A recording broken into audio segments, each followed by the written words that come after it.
Window of time तो नहीं है, क्योंकि हमने बैन अवी तौर पर भी इसको जस्टिफाई करना है। हिंदुस्तान जोर लगाएगा, वो कहेगा जी आपने एग्रेशन किया है, हमने जवाब देना है। अब एक तो जवाब आया कल, वो एक फेज़ है। हमारी नेशनल सिक्योरिटी कमेटी की जो एलामिया है, इसके अंदर वाज़ेह अंदाज से लिखा हुआ है कि अब इसके बाद एक और जवाब आना है, जो बदले का जिक्र किया, जो DGI-SPR ने भी कहा।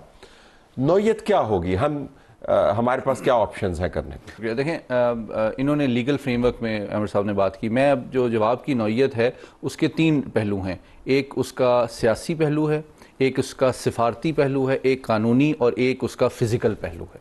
ये चारों इक्वली इंपॉर्टेंट है। इन्होंने बड़ा अच्छा एक्सप्लेन किया कानूनी एस्पेक्ट से, हमारी लिमिट्स ऑफ ऑप्शन या limit of use of force क्या है लॉफुली। दूसरी बात यह है कि फिजिकल पे आ जाए ना, तो आप फिजिकल से स्टार्ट करें जी। फिजिकली क्या ऑप्शन है? फिजिकली आपके पास डेफिनेटली लॉफुल जो चॉइसेस हैं वो प्रोपोर्शनेट यूज ऑफ फोर्स की है, non discriminatory use of force को आपने जहन में रखना है, विच मीन्स कि आपने जो मिलिट्री टारगेट्स हैं उन्हीं को आप बेसिकली टारगेट। अच्छा, अब इसमें इस बहस को हम फैलाते हैं कि बड़ी दिलचस्प बहस। आपने कहा कि ये बराबर का जवाब, मतलब आवाम को समझाने के लिए जवाब, हाँ बराबर का जवाब हो गया, बराबर का जवाब। अब उन्होंने तो मसाजिद को अटैक किया, और आपसे मैं पूछूंगा कि मसाजिद क्या प्रोटेक्टेड एरियाज हैं? उन्होंने वाटर सप्लाईज को अटैक किया, वो प्रोटेक्टेड एरियाज हैं या नहीं है? तो हमारा प्रोपोर्शनल रिस्पॉन्स फिर क्या होगा?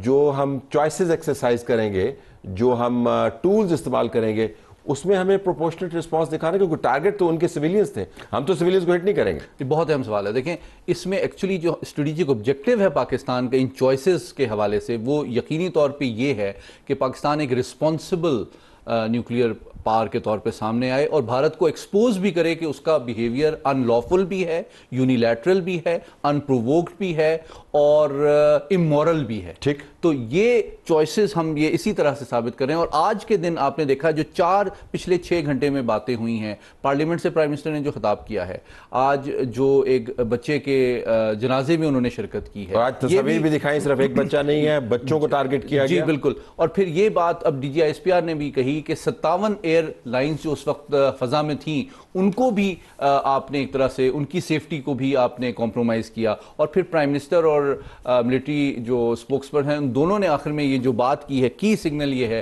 कि हर खून के कतरे का जवाब दिया जाएगा, उसका बदला लिया जाएगा। ये एक रिजॉल्व शो करता है टू 4 ऑडियंसेस, डोमेस्टिकली भी, ठीक, भारत को भी, इंटरनेशनल इंस्टीट्यूशंस को भी और इंटरनेशनल कम्युनिटी को भी, कि हमारे पास विल कैपेसिटी है और ये राइट मौजूद है, जिसको हम एक्सरसाइज करना 3 वजह से जरूरी समझते हैं।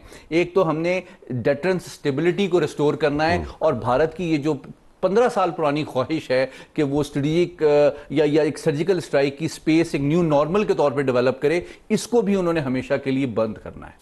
अच्छा, ज़रा मैं आपके पास दोबारा आऊँगा, पहले ज़रा देख लेते कि मसाजिद के ऊपर जो हमले हुए और जो बच्चों को शहीद किया गया, शहादतें तो 31 के करीब हैं और 50 के करीब लोग ज़ख्मी हैं। बच्चों का बिलखुसूस हम जिक्र करना चाहेंगे, और उसके अलावा जो प्रोजेक्ट है हाइड्रो प्रोजेक्ट नीलम झेलम, उसको अटैक किया गया, इसकी क्या इम्प्लीकेशंस है? लेकिन ये आपके पास मैं सवाल छोड़ जाता हूँ, क्योंकि मेरे प्रोग्राम के तवसत कहीं यही मैसेज ना जाए कि 31 के बदले 31 सिविलियन मारेंगे। That's not what we are saying. Proportionate response से मुराद ये है कि फोर्स हमें देखभाल के इस्तेमाल करनी है। और टारगेट के ऊपर मैं आपके पास जरा वापस आऊंगा कि टारगेट, मैं सिर्फ 30 सेकंड में एक चीज ऐड करना चाहूं कि हमने अभी जवाब नहीं दिया है। जो अटैकिंग एयरक्राफ्ट थे उन्हीं को हमने सिर्फ सेल्फ डिफेंस में शूट डाउन किया, तो actually we have technically, strategically, legally not responded yet. ठीक, जरा इसको वापस आइएगा। मसाजिद, पानी सप्लाई, इंफ्रास्ट्रक्चर, क्या सब कुछ ओपन फॉर अटैक है? नहीं, जो ये बात अजीब व गरीब होती है, जो हम कहते हैं कि लॉ ऑफ वॉर भी है, तो लोग कहते हैं जंग में तो सब कुछ जायज़ होता है, लेकिन दर हकीकत नहीं होता।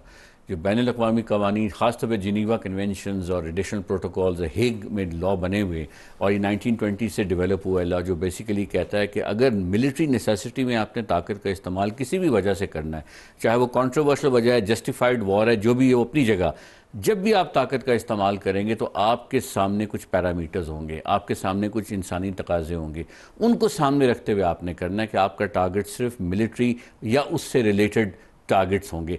उसमें मॉस्क, एजुकेशनल इंस्टीट्यूशंस जो हैं वो एग्जेम्प्टेड हैं, प्रोटेक्टेड हैं, देर कि आप उनको अटैक नहीं कर सकते। और उनका अटैक जो है वो ना सिर्फ इंटरनेशनल रॉन्ग के तौर पे लिया जाता है, बल्कि जो करने वाला इंडिविजुअल है उस पर भी पर्सनल रिस्पॉन्सिबिलिटी और लाइबिलिटी, क्रिमिनल लाइबिलिटी आयद हो जाती है एज क्राइम अगेंस्ट ह्यूमैनिटी, या वॉर क्राइम्स की लाइबिलिटी आयद की जा सकती है कि इसने कमांड दी थी, इसने इंस्ट्रक्शन दी थी कि मस्जिद को अटैक करो, ये वो वगैरह।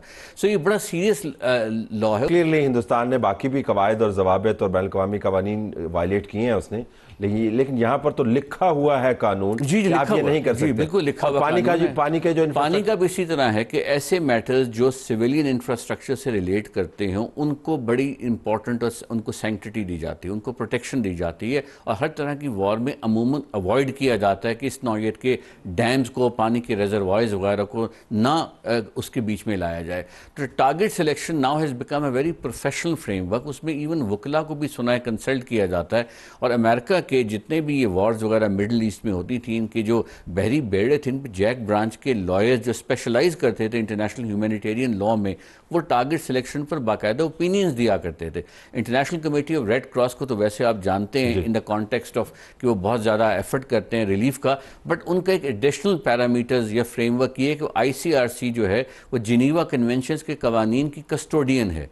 सो उसके पास इंटरनेशनल ह्यूमैनिटेरियन लॉ के सबसे ज़्यादा जो है एक्सपर्ट्स का व्यूअर्स शायद ये समझ रहे हो कि ये तो एक एकेडमिक बहस है, लेकिन मैं आपको बता रहा हूँ कि जिस बैन-अल-अक़वामी कम्युनिटी मार्केट के अंदर आपने अपना रिस्पांस मार्केट करना है, उसके अंदर यही आर्गूमेंट आपने मार्केट करना है जो इस वक्त हम करें। दो बाल ममालिक इस वक्त हैं जो इन तमाम कवायद और जवाबित से बाला होकर काम करें, इसराइल गजा के अंदर और हिंदुस्तान का कल का हमला यहाँ पर। जब बच्चों की तस्वीर जब हम ज़ाहिर हमारे केस का हिस्सा बन गया, वो तो खैर अल्लाह को प्यारे हो गए और उन सब के ख़ानदानों का दुख साझा दुख है हम सब का, और हम सब उनका दर्द फील कर सकते हैं। लेकिन जब इंटरनेशनल कम्युनिटी के सामने ये तस्वीर जाएंगी तो क्या उनको समझ आएगी कि हिंदुस्तान ने क्या किया? आपके ख्याल में वहाँ पे रेजोनेट करेगा या कि नहीं करेगा? जी बिल्कुल रेजोनेट करेगा। और ये चीज़ आइडेंटिफाई, जिस तरह मैंने कहा मुख्तलिफ कवानीन की प्रोविजन से उसको आप लिंक अप करते हैं तो लोगों को बहुत क्विकली ये बात समझ में आती है कि ये तो ना कम्बैटेंट की डेफिनेशन में थे, ना उनकी सपोर्ट की डेफिनेशन में थे, बच्चे थे, सिविलियन थी, औरतें थी, फैमिली मेम्बर्स थे, बाई स्टैंडर्ड्स थे। तो ये जो है ये जो कैजुअल्टी हुए हैं अनफॉर्चुनेटली, ये जो है ये violation of international humanitarian law outrightly है। और जो एक और चीज़ आपने जहन में रखनी है कि जहाँ गाज़ा और वो बाकी ज़ाहिर है जुल्म सितम का बाज़ार जो गर्म है उस पर तो हर शख्स जो है वो उसकी पेन फील करता है, मगर उसके बावजूद जो इंटरनेशनल क्रिमिनल कोर्ट है, अगर आप देखिए बावजूद इसके कि इसराइल की इतनी लॉबी है, लेकिन फिर भी अरेस्ट वारंट जो है इशू है जी, और उनके बेशुमार जनरल्स के भी जो इशू हैं। सो ये जो प्रोसेस ऑफ लॉ इन्फोर्समेंट है वो आहिस्ता आहिस्ता चलता ज़रूर है। वो बादी नज़र में यूँ नहीं लगता कि एकदम सब कुछ हो गया या स्टे हो गया है कुछ, लेकिन वो उसको परसू करते रहना चाहिए। ये हिंदुस्तान की तरफ से जो बच्चों की कैजुअल्टीज़ और सिविलियंस को मारा गया है, इसके ऊपर आप ये फरमा रहे हैं नेतन्याहू की एग्जाम्पल को सामने रखते हुए कि हिंदुस्तान की हाई कमांड के ऊपर जिन्होंने उनको गो अहेड दिया, अब बाकायदा बैन-अल-अक़वामी तौर पर क्रिमिनल केस फाइल कर सकते हैं? जी, ये इस पे रिसर्च की जा सकती है टू बी एग्जैक्ट कि अगर एट्रीब्यूटेबल है उसको आपने एट्रीब्यूट करना है, जिस तरह हम उनसे एट्रीब्यूशन का मांग रहे हैं। इसको तो ऑन करते हैं ना वो तो नहीं कर रहे हैं ना। उनकी काबीना ने इसकी तो प्रेसिडेंट्स भी मौजूद है, स्लोबोदान मिलोसेविच का भी मौजूद है, वो भी है, नेतन्याहू साहब मौजूद है, पुतिन के हवाले से भी मौजूद है, वो भी है। तो ये तो मैं कह रहा हूँ इसमें प्रिंसिपल जो है वो हम कहते हैं एट्रीब्यूट हुआ है ये एक्ट टू द स्टेट, तो फिर स्टेट की रिस्पांसिबिलिटी आज वो तो ऑन कर रहे हैं, वो तो छलांगे मार रहे हैं, वो तो मिठाइयां अपने एग्जैक्टली हमारे जो ये कहते हैं ना पहलगाम में पाकिस्तान के कोई लोग मुलविस हैं, ये एट्रीब्यूट नहीं कर पा रहे। अच्छा, ये मैं आपको बताऊं कि मेरे बहुत सारे दोस्त भी हैं हिंदुस्तान में, मीडिया के अंदर हम इकट्ठे काम करते हैं, और अब तो खैर उनके मिजाज बिल्कुल बिगड़े हुए हैं आजकल, लेकिन मैंने उनसे वाकईतन सादे सादे सवाल पूछे कि भाई वाकईतन अगर आपके पास कोई इस मरतबा भोंडा ही हो, कोई कमजोरी हो, कोई 2 नंबर ही हो, कोई आपने कोई लिंकेज बनाया तो हमें भिजवा दें, हम अपनी स्टोरी में कोट करना चाहते हैं। Not a single shred of any linkage they have been able to site.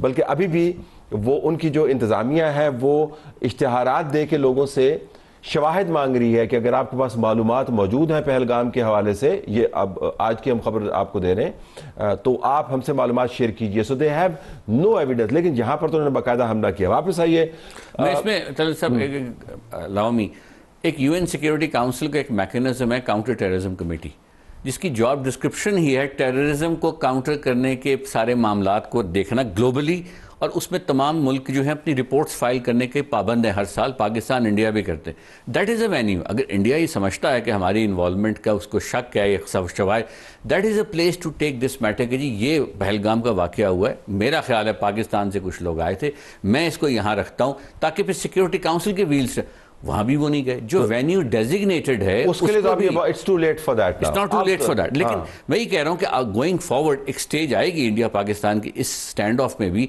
कि दुनिया भी कहेगी क्या कोई परमानेंट मैकेनिज्म स्टैब्लिश कर सकते हैं टर्म्स ऑफ रेफरेंस। तो उस वक्त हमें ये कहना चाहिए कि जो पाकिस्तान में जो सारी की सारी इंटरवेंशन हुई हैं और पाकिस्तान में जो धमाके जिसमें इंडियन इन्वॉल्वमेंट है उसको भी इन्वेस्टिगेट किया जाए। बेहतरीन काम है जो हमें करना